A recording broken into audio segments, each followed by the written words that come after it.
So welcome to the Carroll Foundation blog post number 2. Last time you heard from us, we were speaking to Julie from Skydiving Puria Brava, and he was telling us about their carbon offset program. We are very fortunate to have with us today Jasper Van Der Meer from Tora-Tora, and he's going to talk to us about the difference between making a symbolic gesture or something that actually has a bit more of an impact. Take it away, Jasper. Thank you, Pete, for the introduction.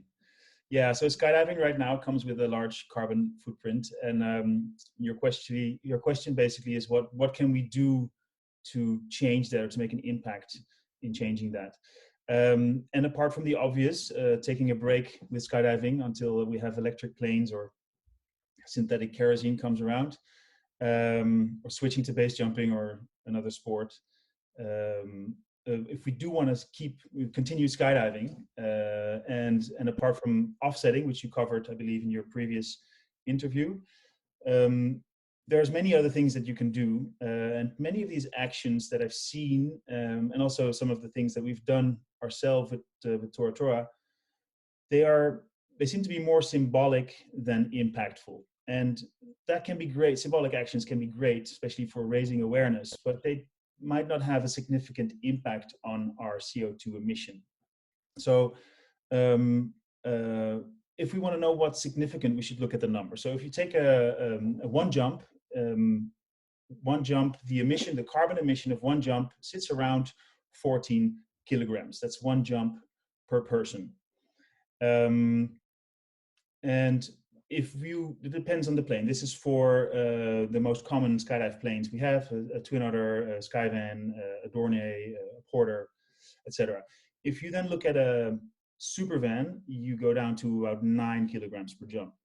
And on the other side of the spectrum, if you look at an Mi-8 helicopter, you sit at 27 kilograms, which is triple the amount of the Supervan. So there's a big difference there. So the first thing you can do is you can choose a drop zone or an airplane. And there you can already have an influence on how much carbon you actually burn on each jump. And then the biggest number I've come across is if you look at your travel. So this doesn't apply if you go to your local drop zone around the corner, but if you travel for skydiving, you go to an event, to a boogie or to a skills camp or competition, and you fly there. A return flight within Europe is around 1,000 kilograms of carbon emission.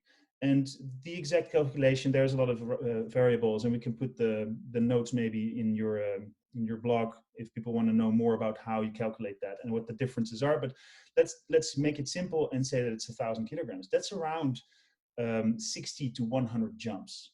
And that's more jumps than most people will do at that event, which means the travel there and back has a higher impact on your footprint and your carbon footprint than the skydives that you do there. I think that's a good thing to realize. And then if you go transatlantic, if you fly to the US from Europe, you go to like 4,500 kilograms, which is around 400 jumps. So that's more than most people jump in a year. So if you want to do something, your travel behavior is a really good place to start.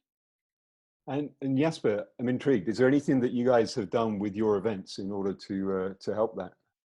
Yes. So with Tora-Tora, we've done a few things. Well, we've started offsetting all our jumps and also the travel for the staff and the coaches. But I think that offsetting, it's doubtful to call that neutralizing. I think that's a different discussion maybe for a different interview. But what we've done to bring the numbers down is one of the reasons why we stopped organizing the helicamp. There were more reasons, but one of them was the fact that we were running an Mi-8 helicopter there. And that's a great, great aircraft to jump from. And I wish everybody could try it. But for us, it started to feel uncomfortable that it has such a big carbon emission per person per jump. Other things, so we've stopped organizing events. We used to organize events in the US and other places far away, and we kind of realized that there's other groups of people that are more than qualified to organize cool events there, and we started looking for drop zones closer to home, also in wintertime, to organize something here, and that people don't have to travel that far. And also we kind of stopped inviting coaches from that far away. And we're more than happy to have a coach who's from Australia or from the US if they do the whole season here. If they want to do like an event tour, more than happy to have them. But we don't feel comfortable having them fly all that way just for our event and then fly back again. So that's another thing we've changed. Even if they pay their own ticket, it's for the emotional side to it. Yeah, and I really struggle on a personal level with those travel issues. How about yourself? Yeah, so I think it's really challenging for me personally also to change my personal travel behavior, because a 2-hour flight would take you maybe a whole day if you choose to take a train or a bus or car, or even longer than a day. And then the flight is even cheaper, which I believe there are some groups in Europe that are trying to change that. But that makes it a really difficult decision every time to not fly. It's going to take you 2 extra days. And I think that'll be a struggle for everyone, and it's a big sacrifice to make. I think that if you want to start somewhere, if you can do it once, if you can choose one event where you plan to fly, but then choose to maybe carpool with a few friends or take a bus or a train, that is already a big impact on your personal carbon footprint. I think that's a good place to start. Yeah, and that's also a really good place to end it. Thank you very much for that personal note. I like the idea of carpooling with a bunch of friends to a boogie and stopping at some drop zones on the way.